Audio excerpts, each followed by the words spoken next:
Hello, Namaskar. This is Firstpost and you're watching Vantage with me, Palki Sharma.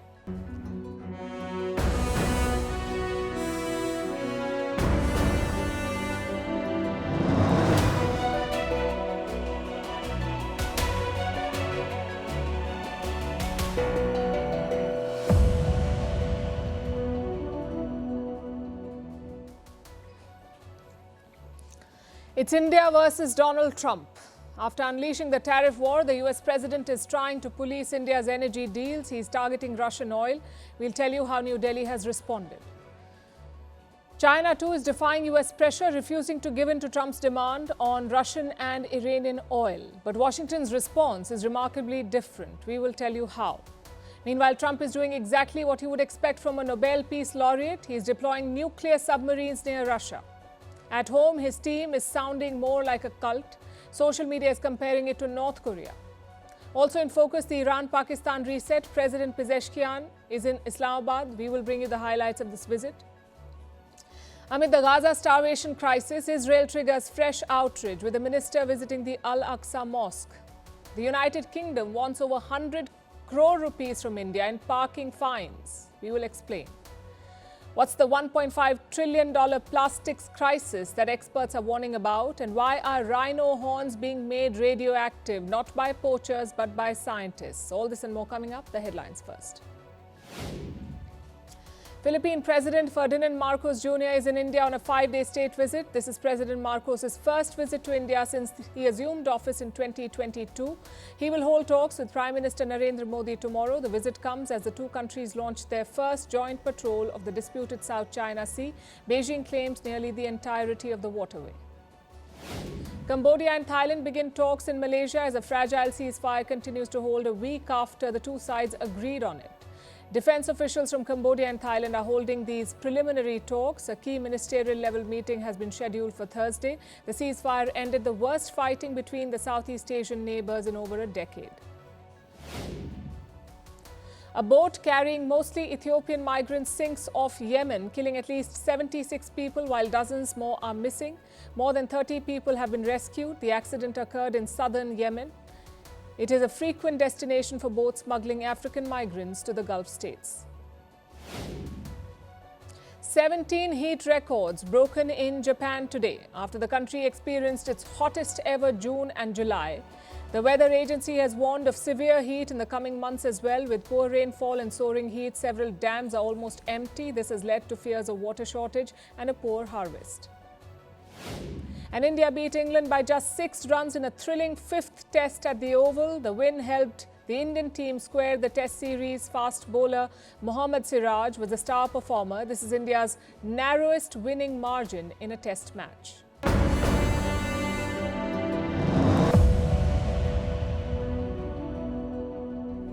Tariffs give our country protection against those that would do us economic harm. And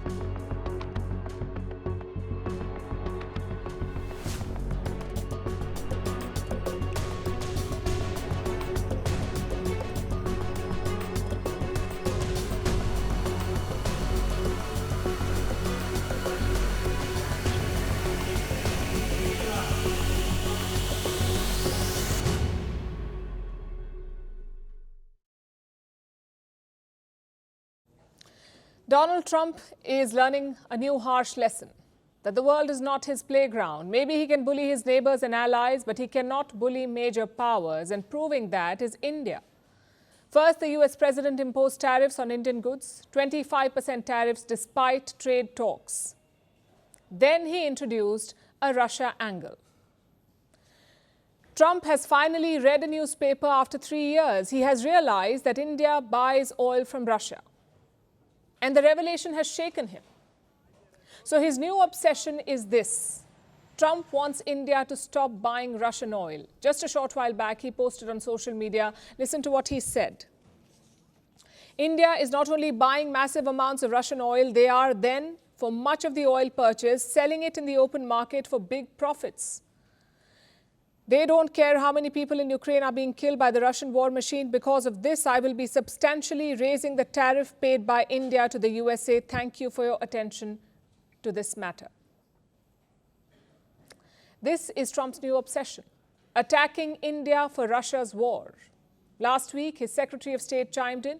He called the oil purchases a point of irritation. Yesterday, Trump's top advisor spoke out too. Listen to what he said. So what he said very clearly is that it is not acceptable for India to continue financing this war by purchasing the oil from Russia. People will be shocked to learn that India is basically tied with China in purchasing Russian oil. That's an astonishing fact. India portrays itself as being one of our closest friends in the world, but they don't accept our products. For starters, it's not an astonishing fact. It's been all over the news since the war started. The Trump camp has just realized it. Secondly, it's not acceptable. Who asked for Trump's acceptance? The fact is, he is failing. He, Donald Trump, promised to strike a ceasefire on the first day as president. On his first day as president, today is day 196. President Putin has played him like a fiddle. Instead of admitting that, Trump is deflecting. He's asking India to stop buying Russian oil. If not, he is threatening 100% secondary tariffs.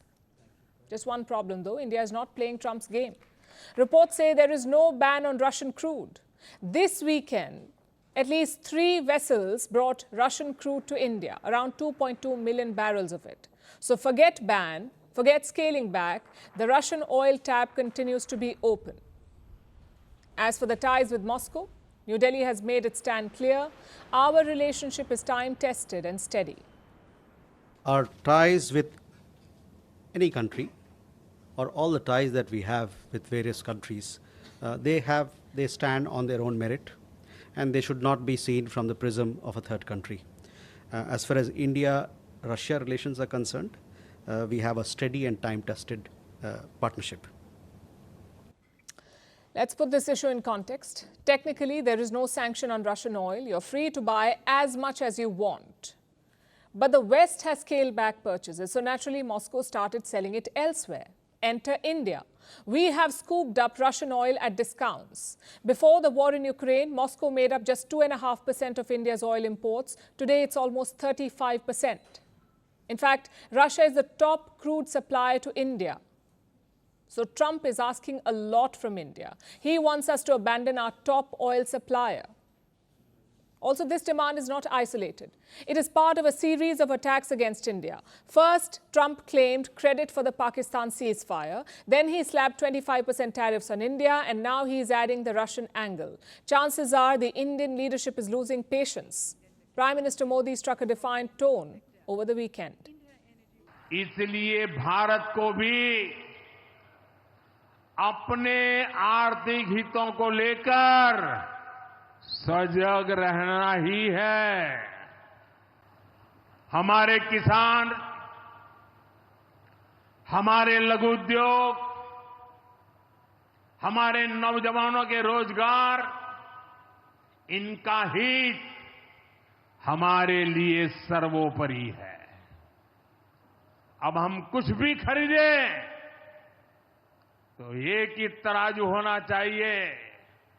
हम उन चीजों को खरीदेंगे जिसे बनाने में किसी न किसी भारतीय का पसीना बहा है। It's like Trump is on a war path, like he's spoiling for a confrontation with India. On this show, we've talked about his tariff concerns, so tonight let's address the Russian oil. For starters, India is not doing anything illegal. If Trump has a problem with Russian oil, get it sanctioned. Move a resolution in the United Nations Security Council, get it passed, and then shut the tap. But Trump is not doing that. He's trying to curb a perfectly legal commercial exchange. Why? Because it does not suit him. I'm afraid that's not how the world works. Trump also says India doesn't care about the people killed in Ukraine. Is that why Prime Minister Modi visited Kiev personally? Is that why he consoled President Zelensky? Is that why he told President Putin that this is not the era for war? And please spare us the lectures on humanity. Trump and his buddies insulted Zelensky in the Oval Office. You invited and ambushed him. And secondly, look at your own allies in Europe. The European Union is buying more and more Russian energy. Last year, they bought $25 billion of it. That's Russian oil plus gas, 25 billion. It's more than what Europe gave Ukraine in military aid. The aid to Ukraine was $21 billion. The energy payments to Russia were $25 billion.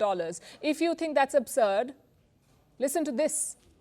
Until January this year, 2025, Russian gas was transiting through Ukraine.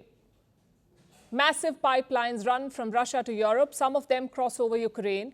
Until January this year, Kiev was getting paid for this, almost $800 million annually. I'll repeat that for you. Ukraine was getting paid for allowing Russian gas to transit over its soil. Yet, who is the problem? India. New Delhi has faced similar criticism before too, but those were of a moral nature. Joe Biden's officials would often lecture us, they would appeal to our humanity. It was a problem, but not a deal breaker. You just had to suffer through the fake morality. With Trump, it's different. Despite being a so-called friend, he is drawing red lines for India. We say good luck. Trump's predecessor spent years trying to build goodwill in New Delhi. He's undoing all that hard work, one social media post at a time.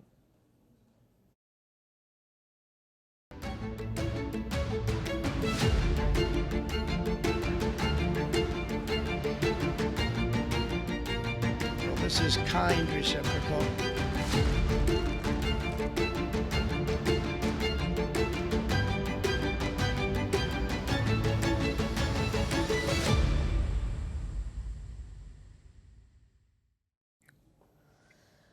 So India won't give in to Trump's pressure. It is ready to face short-term pain to secure long-term national interest.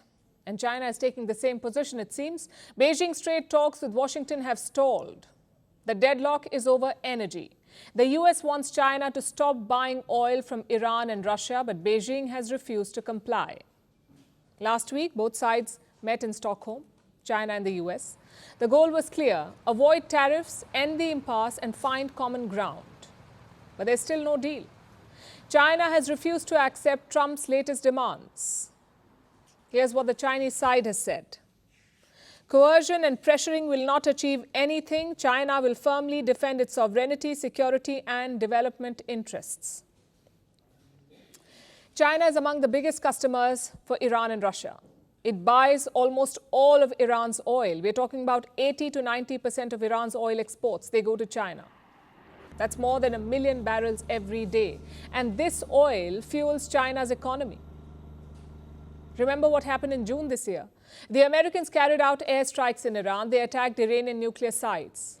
In response, Tehran issued a threat. Its parliament said they will close the Strait of Hormuz. Now, the Strait of Hormuz is a very important waterway. It is critical for global energy supplies. About 20% of the world's oil and gas flows through here. A large number of these consignments go to China, which is why China pushed back against Iran's threat. China told Iran to not block the Strait of Hormuz, and it worked. China also buys a lot of oil from Russia. It's the second biggest buyer after India. In April this year, China increased its Russian oil imports by 20%. It bought over 1 million barrels per day. Long story short, these are important relationships for China. Oil supplies from Iran and Russia power China's economy, and it is not going to abandon them because of Donald Trump. In other words, China's stand is similar to India. But Washington's response is remarkably different. For India, they have sharp public warnings. For China, they have carefully chosen words. Listen to this. The Chinese are tough negotiators. We're tough too. It was led by the vice premier, my counterpart, Hu Feng, who I have great respect for. He is both a statesman, a tough negotiator, and very senior in the leadership. We pushed back on them quite a bit and made our positions known. I believe that we have the makings of a deal. Trump officials say they are close to a deal, but Beijing has not confirmed that. The meeting in Stockholm was supposed to lead to a breakthrough. This was the third round of talks since April. A few months back, both sides had slapped tariffs on each other. Tariffs that exceeded 100%. Then in May, there was a breakthrough. American and Chinese officials met in Geneva. They agreed to a 90-day pause. And tariffs were lowered temporarily. The US dropped duties from 145% to 30%, and China cut levies from 125% to 10%. Now, this 90-day pause is set to expire. The deadline is 12th of August. What happens after that? The triple-digit tariffs return. And this is where Trump's lack of leverage shows. He is the one who started this. But when China hit back with tariffs and export curbs, Trump rolled back. He slashed the tariffs, he put export controls on hold, he even allowed critical technology to be shared. And last month, Trump gave a major concession. He allowed the sale of NVIDIA's advanced chips to China, the H20 chips. Despite their military potential, despite bipartisan criticism, Trump let China buy these chips. In fact, officials from his last administration have criticized the move. Two of them even wrote a letter. I have a copy with me. This is what it says.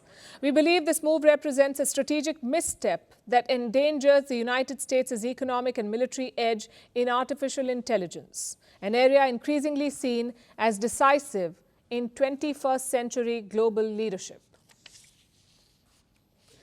The letter changed nothing, though. Trump still greenlit the sale of chips. He dialed down the rhetoric. He softened his stand on China, perhaps chasing a deal, perhaps chasing a photo op with Xi Jinping. Either way, it's hit a wall. Trump is staring at yet another deadlock, and China refuses to blink.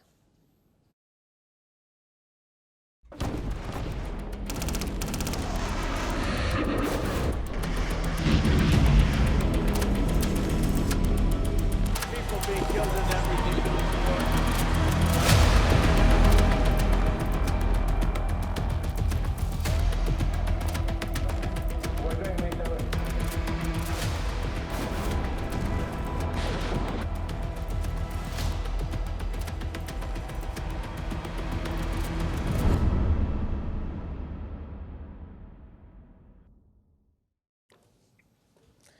It must be great to be Donald Trump.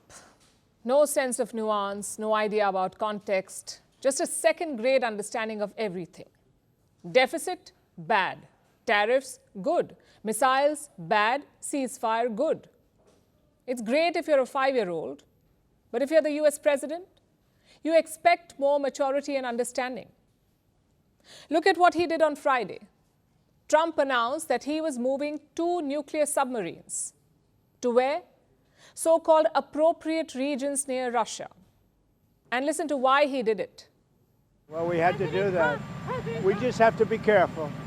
And a threat was made, and we didn't think it was appropriate, so I have to be very careful. So I do that on the basis of safety for our people. A threat was made by a former president of Russia, and we're going to protect our people. It was such a random announcement. No details on which submarines, no hint on where they were deployed, just some casual nuclear rhetoric on social media, that too over comments on the internet. Trump claims he was triggered by Russia's former president. His name is Dmitry Medvedev. Last week, he had a message for Trump. The US president had asked Moscow to end the war by August 8th, but Medvedev hit back. He said ultimatums were a step towards war. Apparently, Trump did not like that. He felt the language was threatening. Therefore, he deployed nuclear submarines near Russia. Now, just to be clear, do not fall for this Truth Social post. Chances are the US always had nuclear submarines in appropriate regions. It's standard deterrence procedure. So the announcement was not a military one, it was a political one. Trump is trying to send a message to Moscow. He's trying to build pressure on Vladimir Putin. Like I said, he set a deadline. Trump wants a ceasefire deal by Friday, this Friday, August 8th. If not, he is threatening major sanctions and tariffs. Not just on Russia, but also on countries that trade with Russia. Although Trump himself is not confident it will work, he admitted that Russia is good at avoiding sanctions. What happens on Friday if the deadline comes and Russia has not agreed to a ceasefire? Well, there'll be sanctions, but they seem to be pretty good at avoiding sanctions. You know, they're wily characters, and they're pretty good at avoiding sanctions, so we'll see what happens. So what's the plan then? Trump is sending his top negotiator to Moscow, his special envoy Steve Witkoff. Witkoff is expected to visit on Wednesday or Thursday. The Kremlin suggested that he will meet Putin. Expect him to bring a singular focus on these talks. Actually, scratch that. Witkoff is also talking to Hamas, Israel and Iran. It's surprising he can keep track of which war he's ending. As for Russia, they are not panicking. They cautioned against Trump's nuclear rhetoric, but they remain open for talks.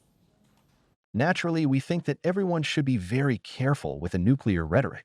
We do preserve our commitment to the idea that the preferable way to settle the Ukrainian problem should be reached by political and diplomatic means. And what's happening on the battlefield? Ukraine launched a daring attack over the weekend. They fired dozens of drones into Russia. Some of them struck an oil depot in Sochi. The building erupted into a fireball. Take a look.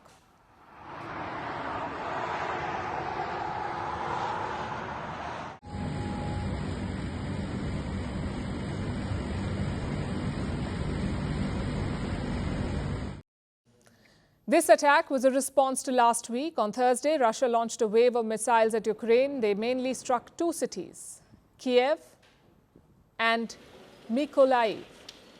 At least 31 people were killed in Kiev. It was the deadliest Russian attack in 1 year.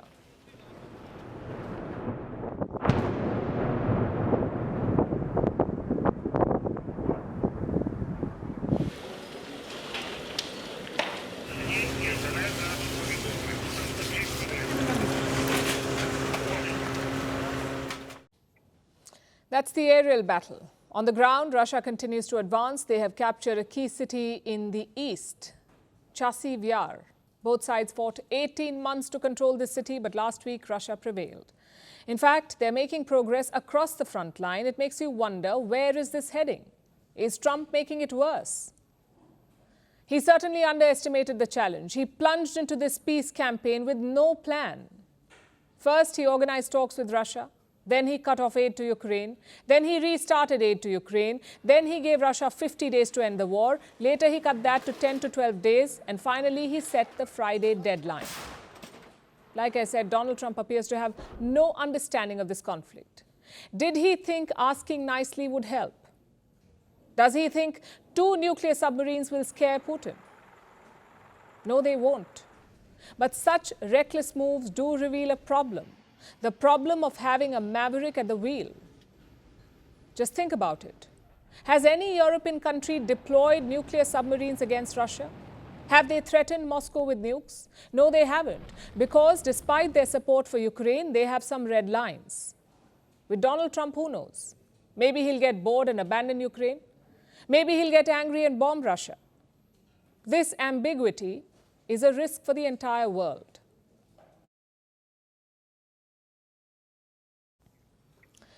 Donald Trump is not just surrounded by yes men and women, he's built an entire ecosystem of them. They cheer, they flatter, they validate.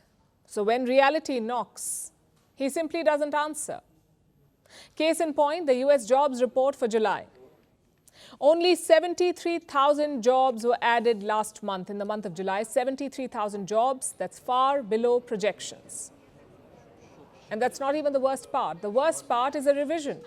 The numbers for the months of May and June were quietly revised, 258,000 fewer jobs than initially claimed. A discrepancy of 258,000 jobs. This is not a blip, this is a reflection on the US economy. Now let's be clear, jobs data is often revised.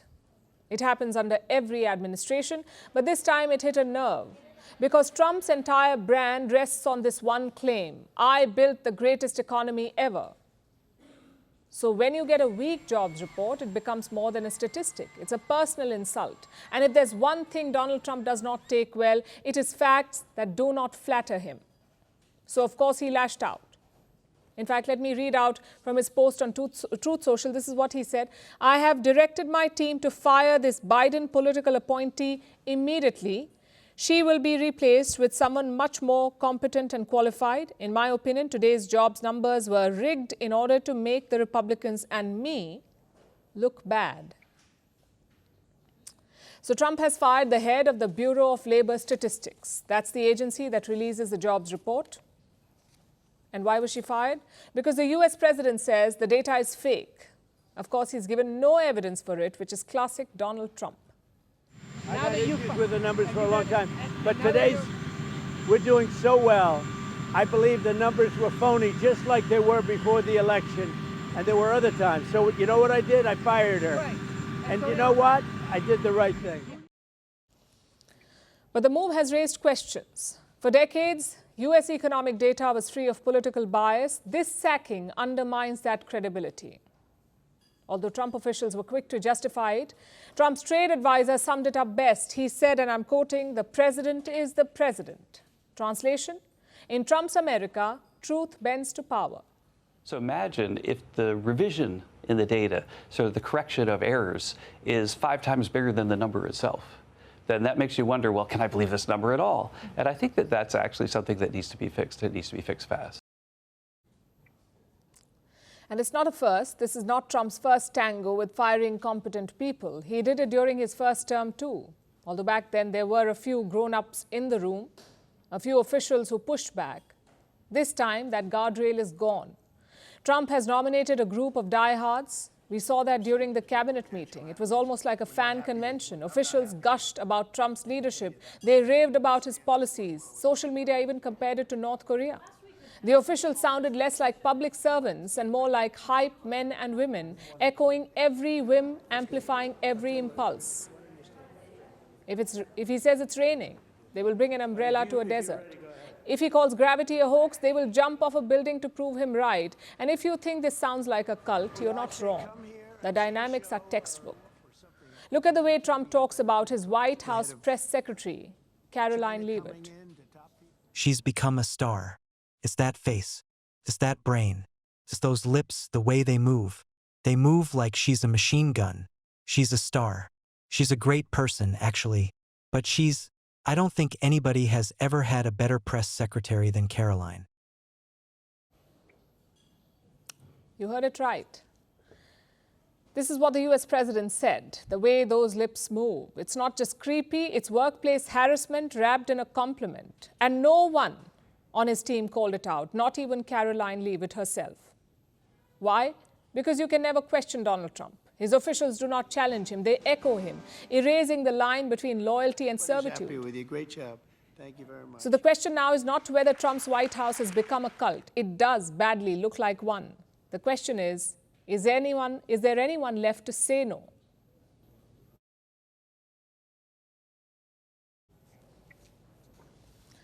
If you blinked in 2024, you might have missed this part. Iran and Pakistan firing missiles at each other. It happened last year. It was not war, but it wasn't peace either. Iran hit terror targets inside Pakistan. Pakistan retaliated, and the world braced for yet another conflict.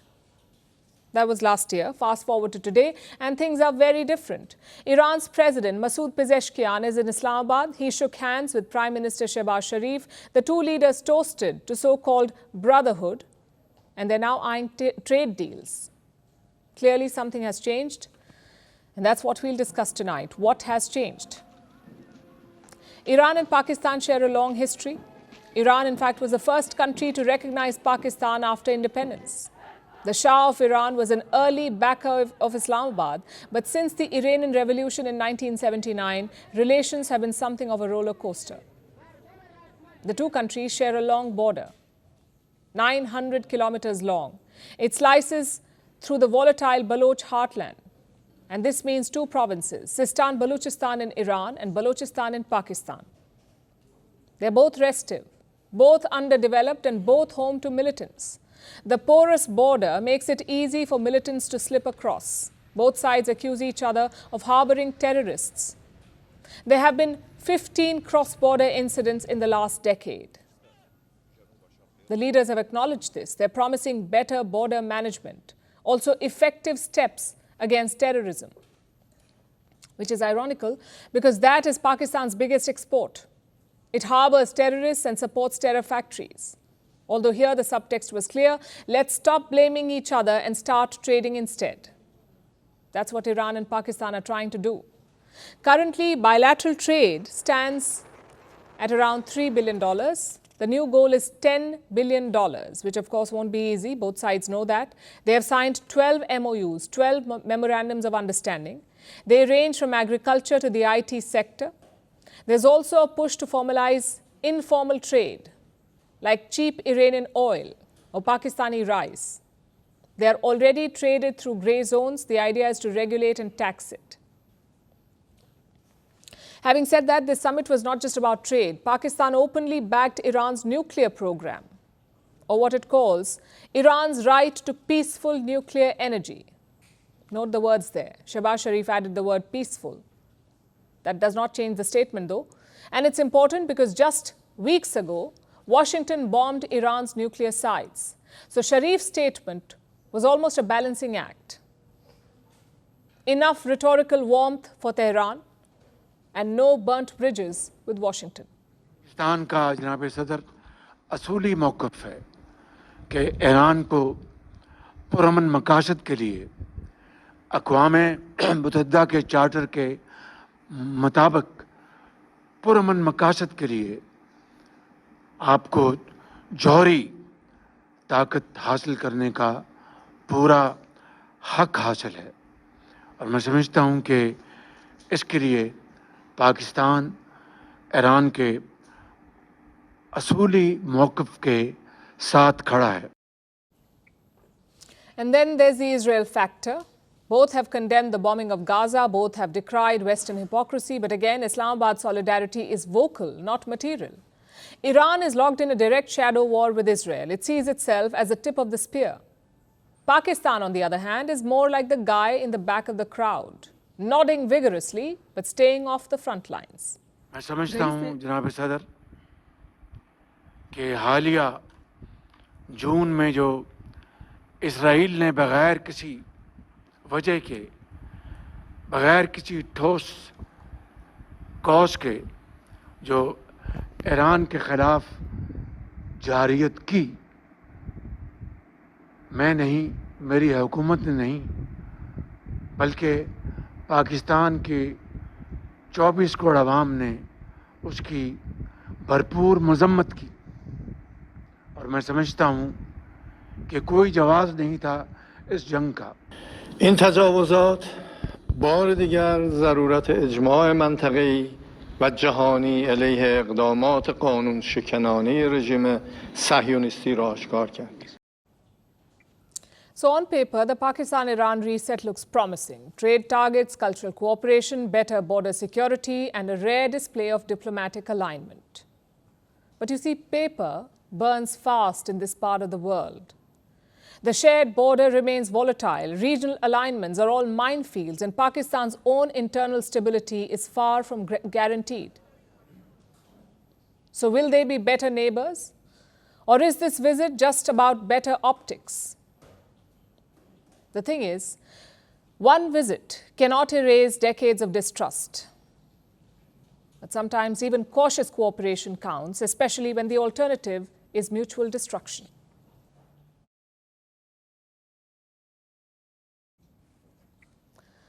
Let's turn to Gaza now, where suffering has become a way of life. Every day it's the same headlines: starvation deaths, aerial drops, airstrikes, and insufficient aid. You've spoken a lot about Gaza's ordinary civilians, but they're not the only ones suffering. Often forgotten are the Israeli hostages. Around 25 hostages are believed to be held in Gaza. This weekend, Hamas released videos of them. One hostage is seen digging his own grave. The other says he's starving to death. He must warn, it's not easy to watch. מה שאני עושה עכשיו, אני חופר את הקבר. הקבר שמיד מבחינתי לי. כי כל יום שעובר הגוף שלי הולך, נחלש, נראה רזה יותר וחלש יותר. מבחינתי זה נראה שאני בדרך למוות שלי. אני על סף מוות, ואני בטוח שכמו שאני, כל האסירים האחרים, באותו מצב נפשי ובאותו מצב גופני, אני בטוח בזה. בבקשה תעצרו את הגיהנום הזה שאנחנו נמצאים בו. בבקשה תעצרו את הסבל הזה שאנחנו נמצאים בו. רק תיתנו לנו אוכל, אם לא בשביל רצועת עזה, בשביל החטופים. בבקשה, תכניסו לנו אוכל ושתייה. The strategy is clear. Hamas senses that global opinion is shifting. Even inside Israel, people are speaking out. They want a hostage deal to end the war. And on cue, Hamas released this video. Their goal is to rally Israeli opinion towards a hostage deal. You just saw the pictures. Anyone would be moved by that. Anyone except Benjamin Netanyahu. They do not want a deal. They want to break us using these horror videos, and through the false horror propaganda it is spreading around the world, but we will not break. I am filled with an even stronger determination to free our hostages, to eliminate Hamas.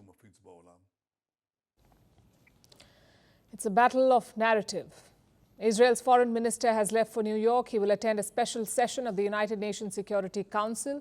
The agenda is the hostages. Israel will likely use these videos to rally global opinion, to change the tide in this narrative war. But it's unlikely to work, because look at the scenes in Gaza. Children are desperately running behind aid trucks. They're scooping up flour from the dirt. How can you possibly justify this? Gazans are currently facing two onslaughts. The first is Israel's military strikes. They have killed at least 41 civilians today, and that includes 20 aid seekers. The second is hunger and starvation. On average, only 87 aid trucks are being allowed into Gaza. That's far less than the 600 required. So Israel is using starvation as a war tactic. And it's not just affecting Gazans, it's also affecting their hostages in Hamas custody. Hamas says, we don't give preference to the hostages. If more aid comes in, the hostages will get food. If not, they will also starve. So Netanyahu is facing pressure from two sides, from the world, which is advocating for the Gazans, and from Israelis who want the hostages back. Yesterday, we saw protests by both these camps. In Australia, tens of thousands protested against the war. In Israel, hundreds called for a hostage deal.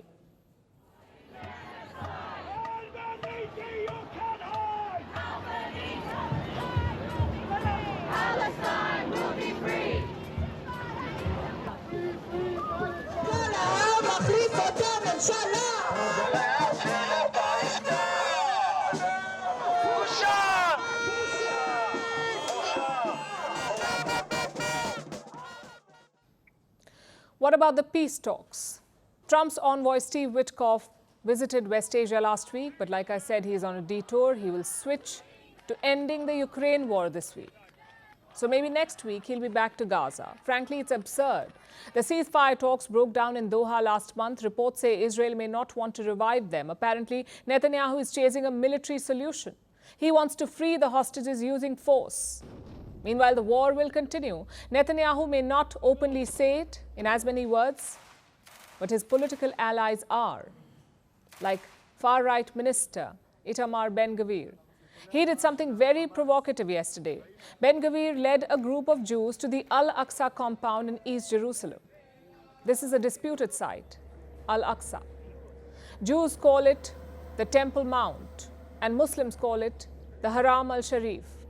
Jordan is the custodian of this compound. It is run based on a very old status quo. And what is that? Jews can visit, but they cannot pray. Ben-Gvir openly violated that status quo. He led prayers inside the Al-Aqsa compound. What's worse, he called for a complete takeover of Gaza. From here of all places, from Temple Mount, the place where we prove that sovereignty and governance can be done, from here of all place, we should send a message and make sure that today itself we conquer the whole of Gaza Strip, announce sovereignty of the whole of Gaza Strip, take down every Hamas man and encourage voluntary immigration. Only this way will we return the hostages and win the war. He wants to conquer all of Gaza, and he says that while at one of the holiest sites for Arabs. It's clearly a provocation. It's an insult to anyone involved in the peace process. These are the allies keeping Netanyahu in power, yet we wonder why the war continues. The war continues because leaders want it to continue. Hamas won't budge from its demands. They want to live to fight another day, and Netanyahu won't budge either because he wants the war to extend his political life. Stuck in the middle? The innocent Gazans and hostages. Both sides claim to fight for their people, but they're more than happy to let those people die.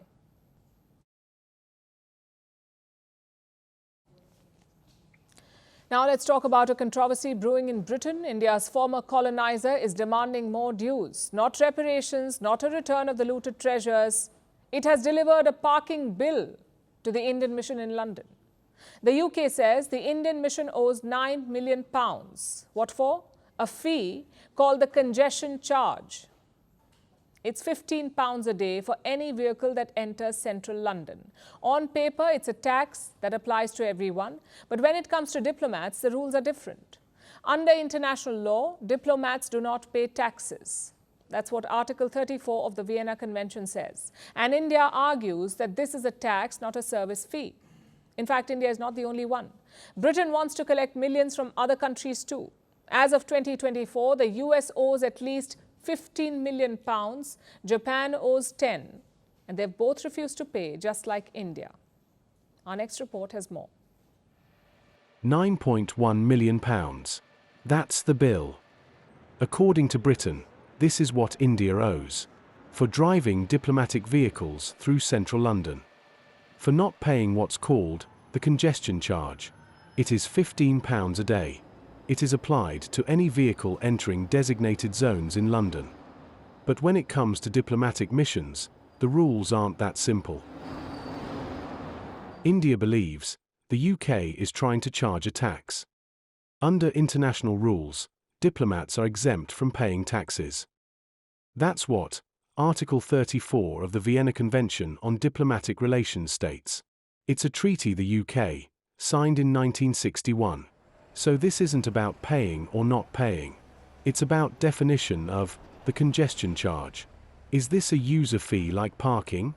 Or is it a mandatory tax, which the state can collect? India says it's the latter. So does the US. So does Japan. These are three of the world's biggest democracies. And they are all on the same side. But Transport for London, or TfL, disagrees. They say, this isn't a tax. It's a charge for a service. And that means diplomats must pay. TfL wrote to India's High Commission twice. They said there is no legal ground for exemption. But here's the question. Is this really about traffic? Or is it just a diplomatic flex? Because if this is about enforcement, Britain's got bigger problems. According to TfL, the US Embassy in London owes £15 million. A 2024 report called it the worst offender among diplomatic missions. The US bill goes back over a decade. Japan is next, owing over £10 million. India follows with around £9 million. Then comes Nigeria, China, and Russia.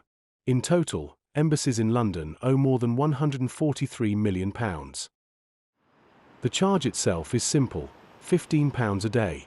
It applies to most vehicles entering central London, between 7 a.m. and 6 p.m. on weekdays, and from noon to 6 p.m. on weekends and holidays. But when diplomatic law is clear, why are these bills being sent? Remember, this comes just months after India and the UK sealed a trade agreement, a deal that took years to negotiate, and one that's being touted as a new chapter in India-UK ties. But stories like these undermine that trust. Britain cannot lecture on diplomatic conduct while ignoring global norms it helped shape. And if we're talking about unpaid dues, why not talk about what Britain still owes India? It extracted wealth, worth trillions of dollars, after nearly 200 years of colonial rule. From resources to textiles, from labor to even gold. According to experts, the British Empire drained $45 trillion from India. That's not symbolic. That's real economic loss. And not a penny has ever been returned. Beyond the money, the Kohinoor still sits in the British Crown. Indian artifacts still fill British museums. And those colonial legacies? They still shape trade rules today. So if Britain wants to talk about unpaid dues, it might want to look inward first.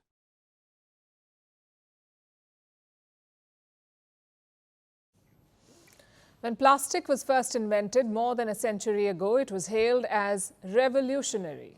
It was called miracle material because plastic was versatile. It was durable. It is durable. So today it is everywhere. Look at the top of Mount Everest or the deepest ocean trench, the Mariana, and you will find one thing in common: plastic. It is in the food that we eat and the air that we breathe. It is on every continent, even in the organs of penguins on the Antarctic. It is inside our bodies too, inside our blood, our brains, inside breast milk and bone marrow. And plastic is not just ubiquitous, it is also a grave, growing and under-recognized danger. This is what top researchers have said. A new expert review is out. It says that the world is in a plastics crisis. And it is hurting us. It causes health problems from infancy to old age, including birth defects, heart attacks, and even cancer. This crisis is costing the world about $1.5 trillion every year. It is easy to see why. Our planet is home to 8 billion tons of plastic, and this number is only increasing. I'll give you two reasons why. First, plastic production is increasing dramatically. Since 1950, it has increased by over 200 times. By 2060, it is set to almost triple. That's when more than 1 billion tons of plastic will be produced. This is mainly thanks to single-use plastics, your soda bottles, chips packets, and fast food containers. They are accelerating plastic production. Which brings me to the second big problem. While too much plastic is being added, not enough is being removed. Less than 10% of it is recycled. The rest of it is shoved in landfills, littered on our roads and thrown in our rivers. And slowly it disintegrates. Plastic waste breaks down into microplastics. These are much smaller bits of plastic. They enter your bodies through food, water, air, and exacerbate problems. But disposal is not the only issue. It is also the very production of plastics. More than 98% of plastics are made from fossil fuels like oil, gas, and coal. Also toxic chemicals. This increases pollution, contaminating the earth and our bodies.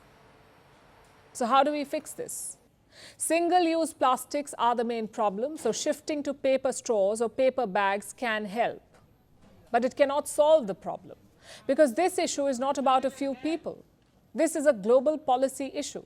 The world needs better regulations, stricter, enforceable rules to reduce plastic pollution. And maybe there is hope. This review comes ahead of key negotiations. The Global Plastics Treaty talks. These talks began in 2022. Their sixth and possibly the final round will be held next month in Geneva. More than 100 countries and over 1,000 scientists will participate. Their goal? To come up with an internationally legally binding treaty to cap plastic production and to look at disposal, design and consumption. If this sounds too good to be true, that's because maybe it is. Since the talks began, no one seems to be on the same page. Industry lobbyists have flooded the talks. These are wealthy and influential groups, and they say the experts have it all wrong. That we don't need to curb production, we need to improve recycling. Sure we do, we need to boost recycling, but reducing production is critical too. Because plastic is not like paper or steel. Like I said earlier, it is made by toxic chemicals, about 16,000 of them. So it is not easy to recycle, which is why we need to look at production, consumption and disposal, all of it. We have to tackle all life stages of plastics. The world can only hope that the talks achieve this goal, because at this point, we need a miracle to fight this so-called miracle material.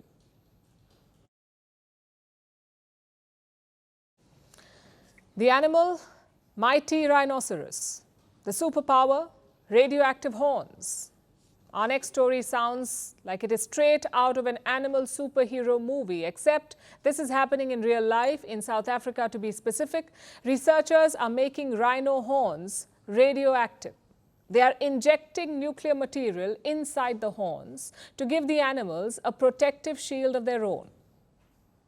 So how does it work, and what's behind this move? Our next report tells you. They are big. They are bulky. And these beasts are known for their giant horns. In fact, that's where they get their name from. Rhinoceros, meaning nose horn. But it is these very horns that put rhinos at risk. In the beginning of the 20th century, the global rhino population stood at around 5 lakhs. But today it has decreased to about 27,000. This is because of a booming black market. For decades now, rhino horns have been in high demand. Despite being largely illegal, rhino horns are seen as a status symbol. They are given as gifts. They are used to make jewelry and ornate cups. They are even used in traditional medicine, mainly in China and Vietnam. These horns are so sought after that their price by weight rivals that of cocaine and gold, especially in the Asian markets. So rhinos are poached, and their horns are trafficked across the world. It is a complex global trade network. And at the epicenter of this is South Africa. It is home to the largest rhino population in the world. It is estimated at 16,000, and about 500 rhinos are killed for their horns every year. For years now, this has been a headache for the South African government. They have put in strict rules. They have tried dehorning rhinos. They have poisoned the horns. They have tried to flood markets with fake horns. But nothing has deterred poachers. I'm fearful because So now, researchers are trying something different. They are turning rhinos into super rhinos by giving them radioactive horns. The University of the Witwatersrand, along with the International Atomic Energy Agency, has come up with an ingenious idea. They have launched an anti-poaching campaign, whereby they inject radioactive material into live rhino horns.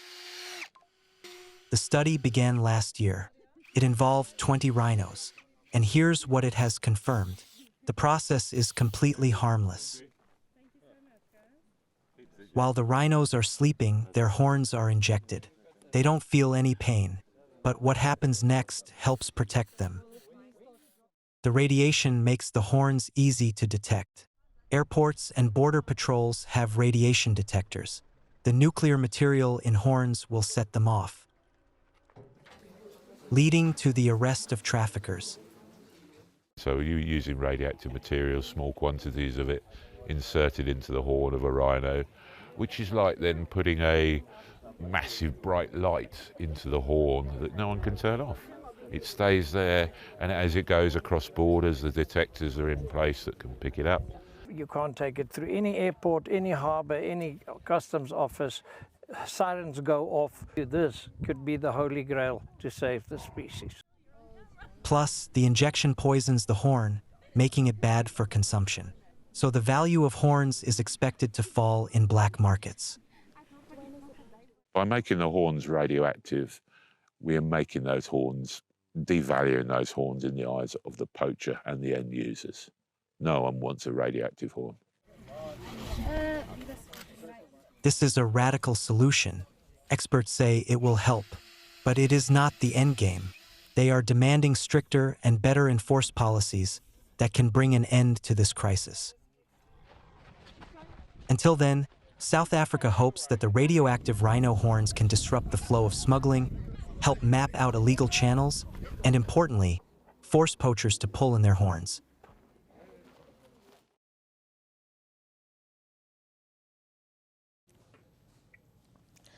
India became a free nation on August 15, 1947. But what does freedom really mean? A flag? A constitution?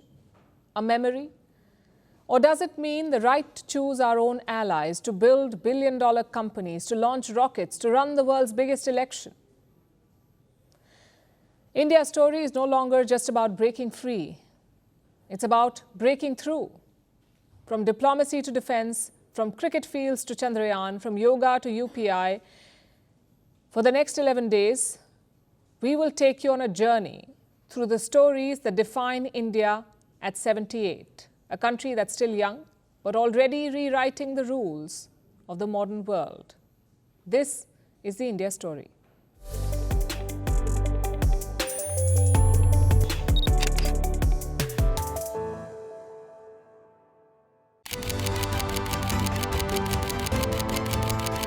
Today, India is a world leader in real-time digital payments. It processes billions of transactions each month through UPI. India's IT companies power much of the world's software needs. From Aadhaar to UPI, from Infosys to TCS, India's tech innovations have reshaped its economy. And they've set new benchmarks for the world. But how did a country that had just 38 engineering colleges and no computing industry in 1947 become an IT and tech powerhouse? This is the story of India's rise, from colonial rule to digital dominance.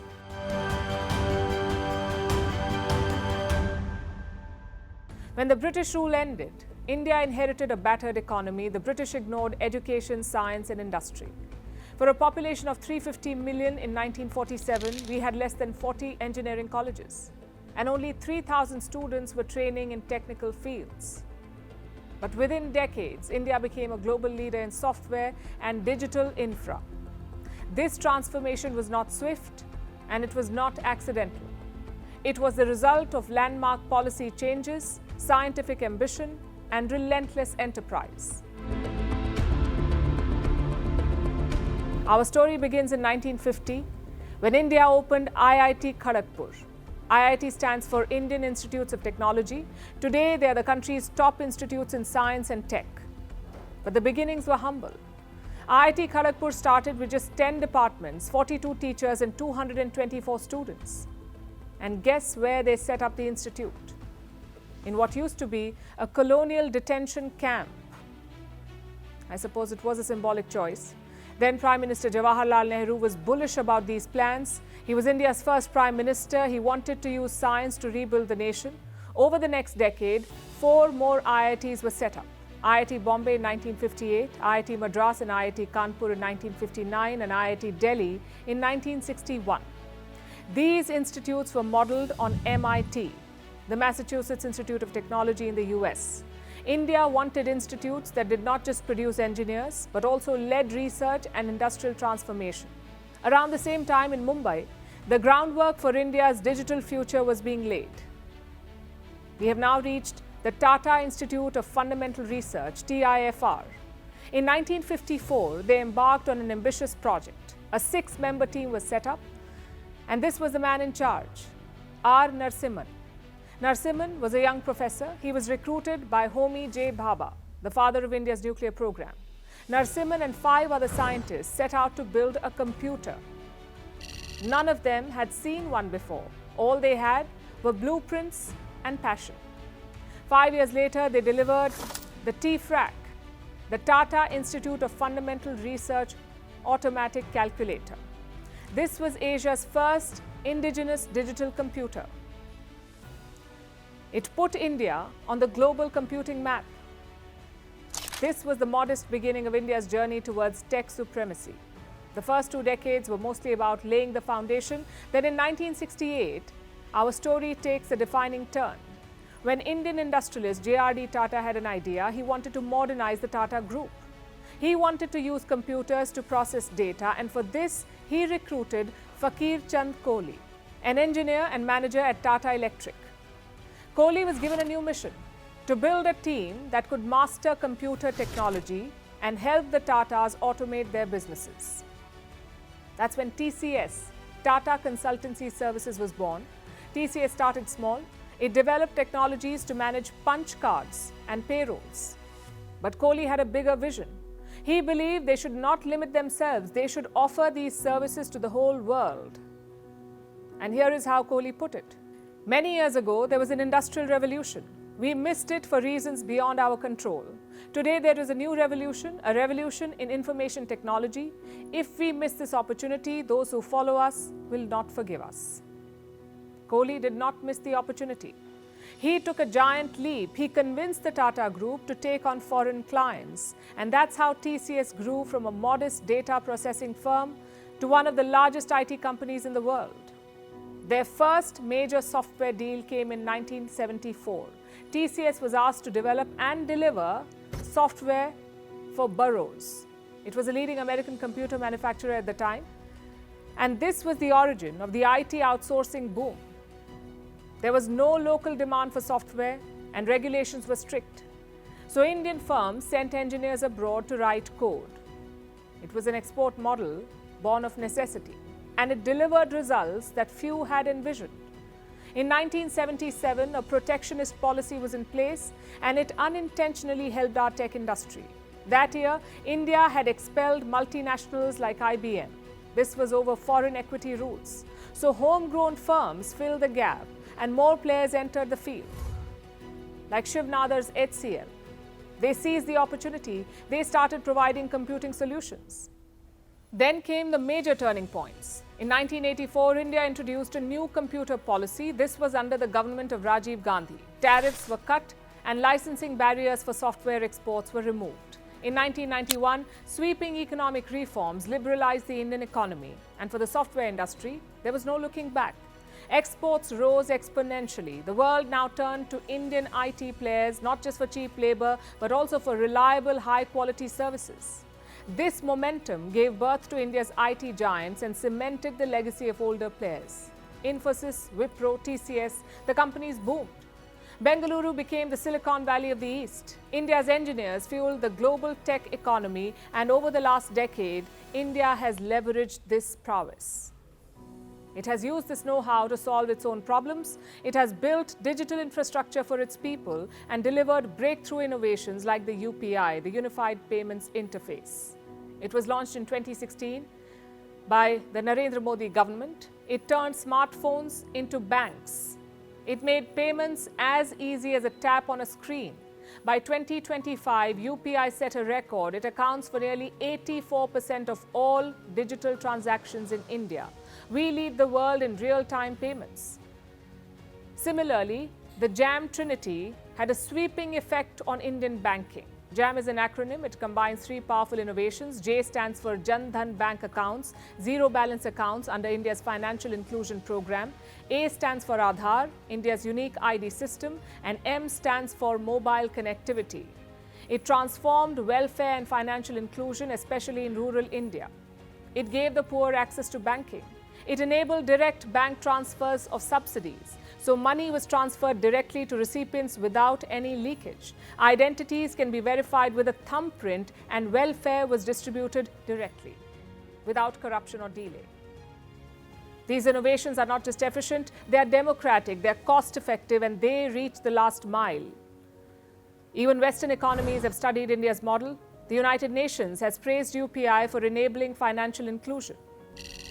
As we celebrate these successes, we must also be cognizant of the new challenge on the horizon, artificial intelligence. It is changing the game. India's tech sector is at a crossroads. The IT industry earns more than $245 billion a year. More than $200 billion of it comes from exports. Software services, maintenance, testing. This is for global clients, mainly in the US and Europe. But AI could hit this model hard. Automated tools can now write code, they can test programs and handle back-end operations. And the impact is already showing. In 2023, 7 of India's biggest IT firms, including TCS and Infosys, laid off 75,000 workers. That's 4% of their combined workforce. They say it was not because of AI, but the writing is on the wall. Hiring has been slow, and the industry is re-evaluating its future. The old formula may no longer work. We need a new strategy. The bad news is there is no template for this pivot. The good news is we've done it before. When we started from scratch, from building talent in the IITs that is now running the Silicon Valley to outsourcing software to solving domestic challenges with tech, India has beaten the odds. What we face now is more of a churn. India must develop deep expertise in AI. It must own intellectual property and lead in building trusted, scalable solutions. As we mark 78 years of independence, our tech story is not just an economic success. It is living proof that long-term thinking and bold ambition can take a nation from the margins to the main stage.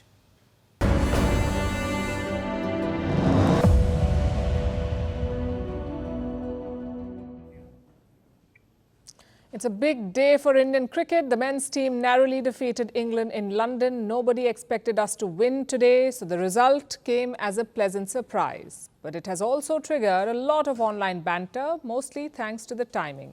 August is when India broke away from British rule, and today is August 4th. Another August, another Indian victory over the Brits. The jokes came flooding in.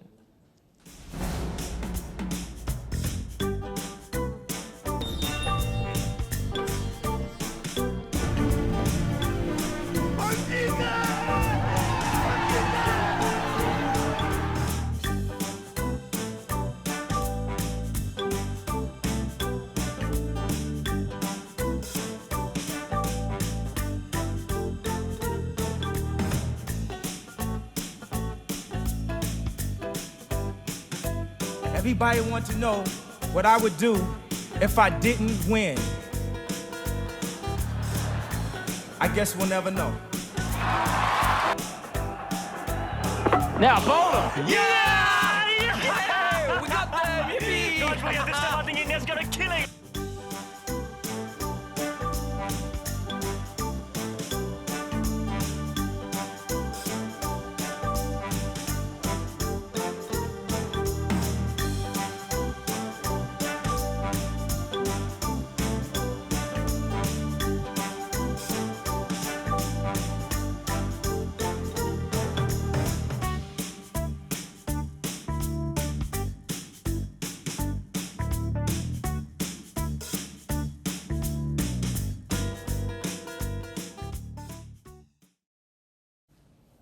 Now it's time for Vantage shots, images that tell the story. A volcano in Russia's Far East erupts for the first time in 600 years.